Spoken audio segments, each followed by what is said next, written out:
L'association, on n'était pas au courant d'autres choses, mais ils nous ont modifié toutes les choses qu'on ne savait pas. Et nous sommes très contents. Les assises, qui ont duré une journée et vu la participation d'un parterre d'invités, se sont soldées par la poursuite des travaux en atelier. Une occasion pour le parrain de l'événement et par ailleurs natif de cette localité d'encourager non seulement les initiateurs du concept, mais aussi inciter les participants à en faire bon usage. Si vous voulez vraiment vous animer au concept de l'égalité de chance, je vous invite à être solidaire. Quand on est seul, on ne réussit à rien faire, mais quand on est 2, 3, on réussit à faire mieux. Décidément active, l'association G25, au titre des réalisations, compte les bourses de l'émergence, les bourses de l'espoir, les permis solidaires, les journées du cinéma, pour ne citer que ceux-là. 60 femmes constituées en coopérative dans le département de Lecano viennent de célébrer de façon spéciale la fête des mères. Ces dernières ont bénéficié d'une enveloppe globale d'un montant de 16 millions de francs CFA au titre de financement de leurs activités génératrices de revenus, après bien sûr soumission auprès des services du Fonds national d'aide sociale. Entre autres projets validés, la coiffure, la restauration et l'agriculture. Je suis vraiment dans l'émotion parce que ce qui nous est arrivé n'a jamais été arrivé ici à Médic.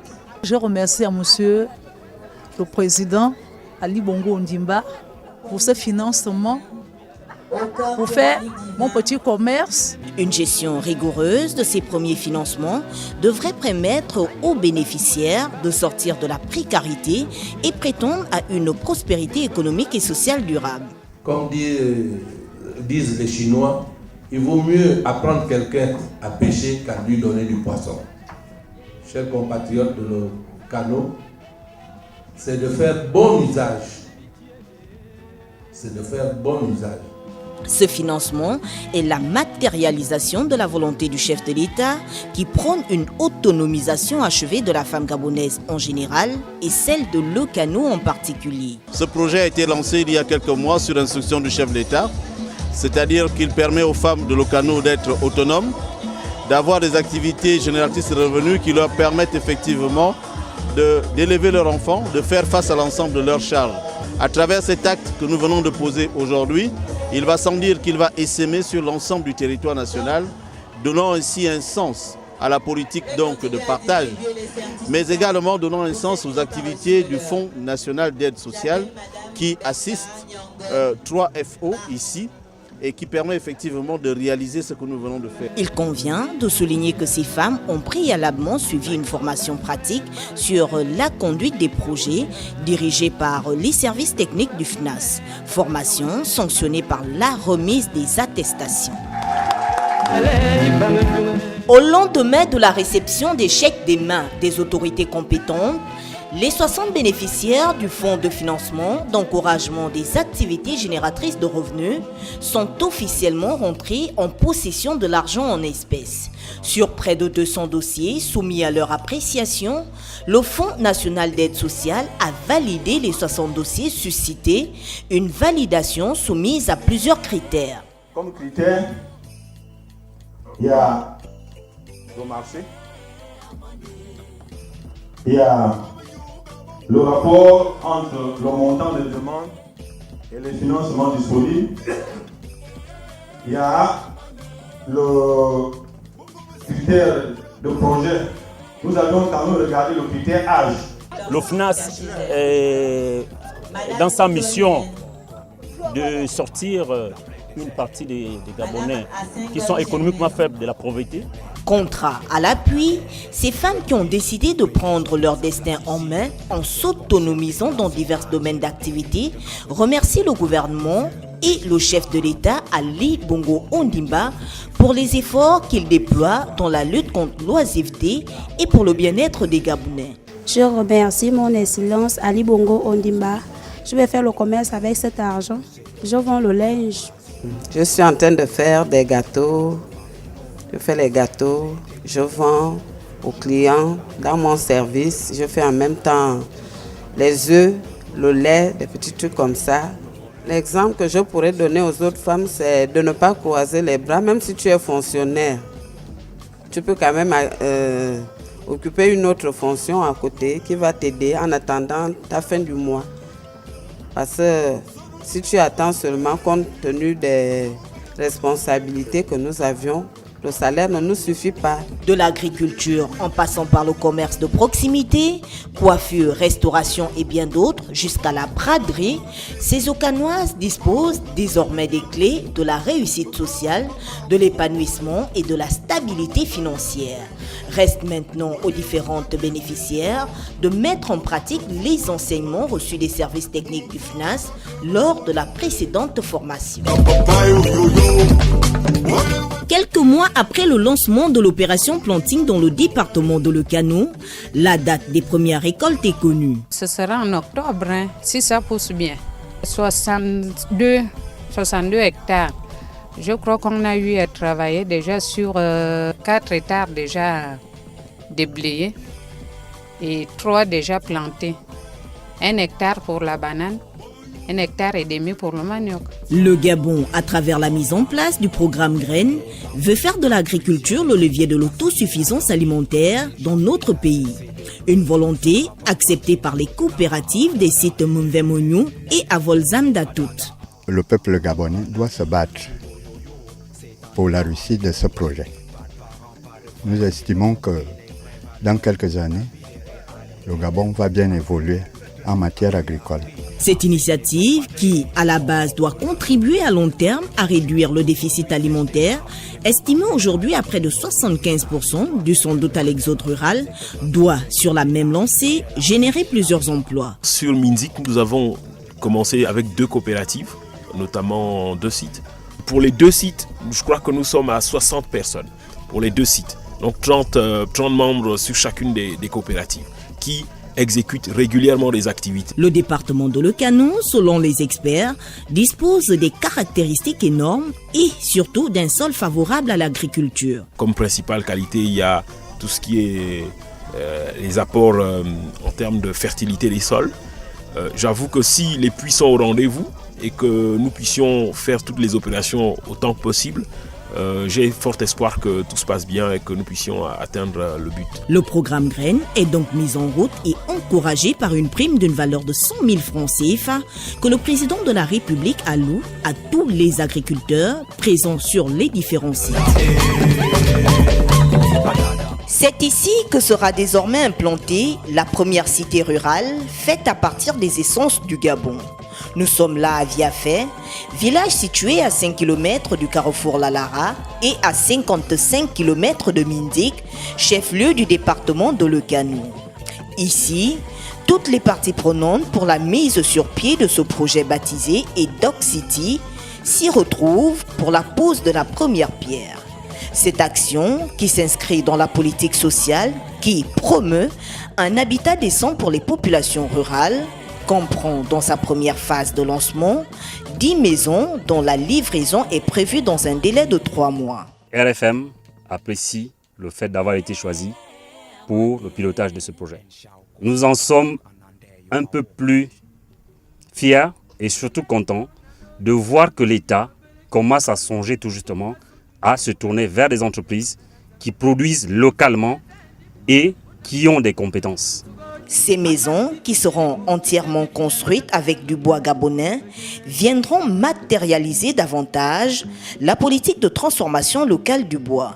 Le gouvernement gabonais entend moderniser l'habitat rural, améliorer les conditions de vie des populations, mais aussi créer de l'emploi. Si on construit les maisons à Libreville, dans toutes les provinces et les chefs-lieux de province, il y a lieu que le progrès de Libreville arrive aussi dans nos villages. Car aucune partie du Gabon ne devrait être oubliée. La réussite de ce projet dépend de 2 partenaires. L'État, c'est-à-dire le ministère en charge des forêts, et l'entreprise RFM. Mais il y a un 3e partenaire, les populations. Ces maisons vont vous revenir, elles vous seront gracieusement offertes et nous espérons dans 3 mois pouvoir effectivement remettre les clés à ceux qui en seront les bénéficiaires.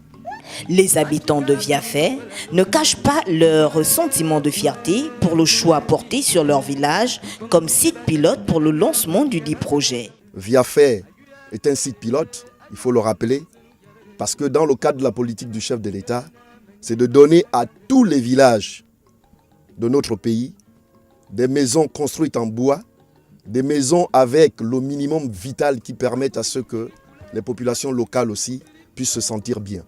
Vivement alors d'être au mois d'août prochain pour l'inauguration officielle de cette cité.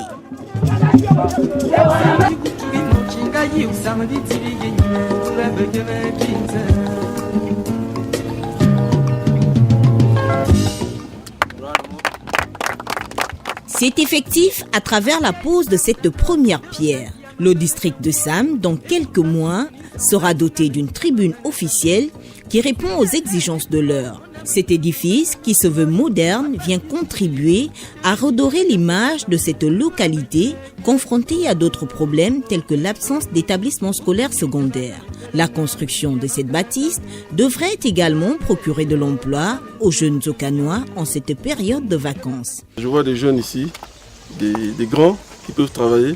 J'espère que nous allons nous entendre et que nous allons bien faire la tribune de Sam. J'ai quelques personnes qui viendront ici pour travailler. Certains seront de Sam, d'autres ne seront pas de Sam. Qui soient accueillis comme vous m'avez accueilli. En signe de reconnaissance et de remerciement, les anciens ont donné leur bénédiction tout en invoquant les ancêtres et Dieu le Père de veiller à la finalisation de ces travaux sans incident majeur.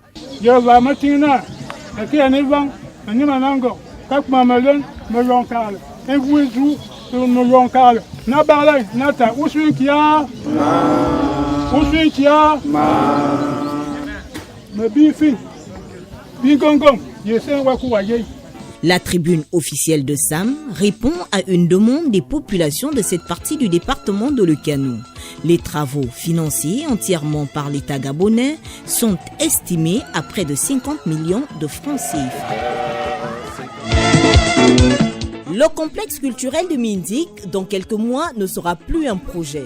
Une certitude donnée par l'entreprise chargée d'exécuter les travaux. Depuis 2 mois, nous sommes sur le terrain. Nous avons avancé tel que vous avez vu.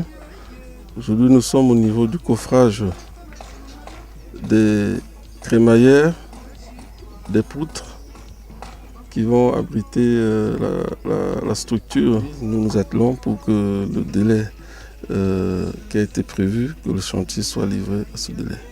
Sur le site, le ministre délégué à la forêt en homme de terrain et profitant de son séjour dans le département de Lekanou, André Crépin-Godoc, a voulu constater l'avancée de ces travaux qui ne sont nullement ralentis par la saison pluviale. Les travaux avancent, il n'y a pas de difficulté. Les pluies ont démarré, nous essayons de supporter quand il pleut. Quand nous travaillons, nous n'avons pas de repos le matin à midi.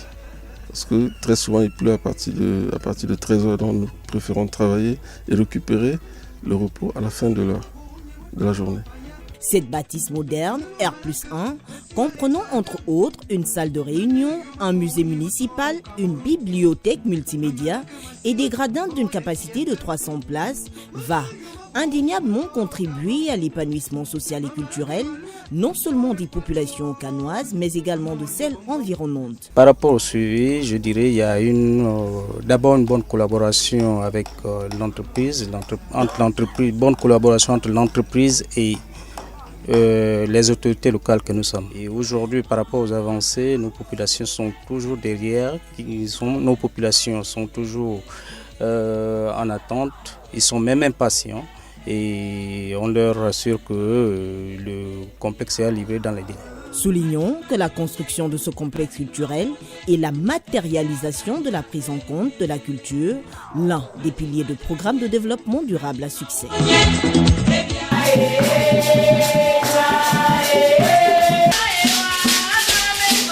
Des moments de joie dans ces 2 églises catholiques du département de Lekanou. La paroisse Saint-Jean et Serge fera dans quelques jours peau neuve en se modernisant grâce à la pose de carreaux issue d'une dotation du ministre délégué à la forêt, André Crépin-Godoc, Un embelli tant attendu par les fidèles.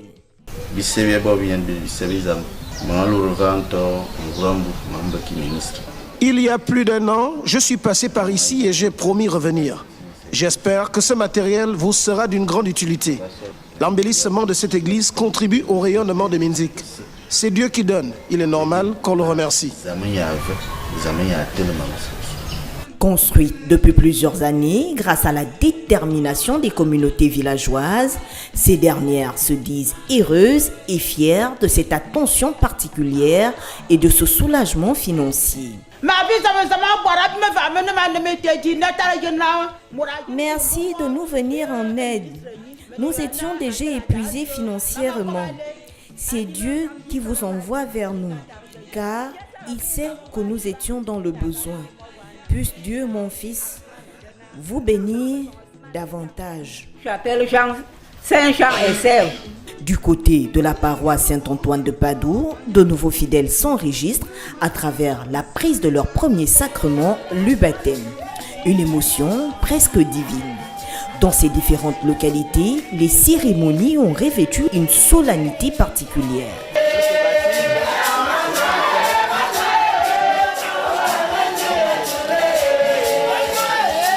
Les prêtres ont dit la nécessité de toujours mettre en avant Dieu, car c'est lui la vie éternelle, et par lui, l'on obtient toute bénédiction.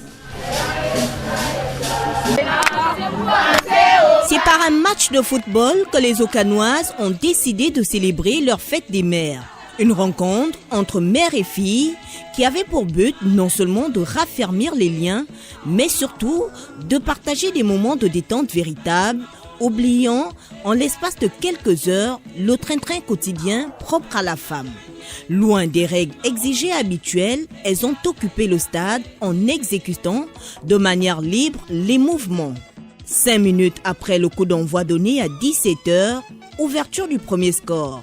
Sur le tableau d'affichage, 1-0 en faveur des mamans. 10 minutes plus tard, les mamans signent le deuxième but. Un score qui ne changera pas jusqu'au coup final du match. Fiers de leur résultat, les vainqueurs ont dit leur satisfaction totale. Je suis très contente parce que je ne savais pas, ça fait plus d'1 an que j'ai touché le ballon. C'est seulement aujourd'hui que j'ai touché encore le ballon. Si je bats les enfants qui courent tous les jours, c'est vraiment une fierté pour nous. Le foot étant un exercice qui demande du fair play, les jeunes filles ont reconnu la supériorité de leur adversaire. Sont nos mères, elles avaient le devoir de nous battre. On a perdu parce qu'on n'a pas une bonne équipe. Une célébration de la fête des mères qui sera également marquée par un repas offert par les mamans avec pour hôte principale l'autorité politique de la contrée, Andrew Crépin-Godoc. Plus d'1 an au gouvernement Nando 3, Andrew Crépin-Godoc, digne fils de Viafé dans le département de Lokano, aura donc initié plusieurs projets dans divers secteurs d'activité visant à améliorer les conditions de vie et de travail des citoyens, tels que recommandés par le chef de l'État Ali Bongo Ondimba. La détermination étant grande, son départ du gouvernement ne freine en rien son ambition d'aider au quotidien ses semblables. Ses œuvres, pour l'instant, se poursuivent à travers son association Gabon 25. Africa,